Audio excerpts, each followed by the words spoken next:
ఉదయించక ముందే నీవు మేలుకుంటావు. ప్రార్థించి ప్రభు మాట చదువుతూ ధ్యానిస్తావు.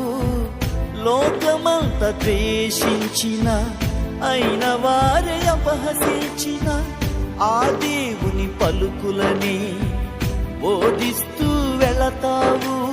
నీ నోటి ఆ దేవుని పలుకులే ఎన్నో ఆత్మల రక్షణకు బాటలే. నీ నోటి ఆ దేవుని పలుకులే ఎన్నో ఆత్మల రక్షణకు బాటలే. ఇక సెలవని వెళ్ళుచున్నావా ఓ సేవకా, ఈ యాత్రలో నీ పాత్రని ముగించాక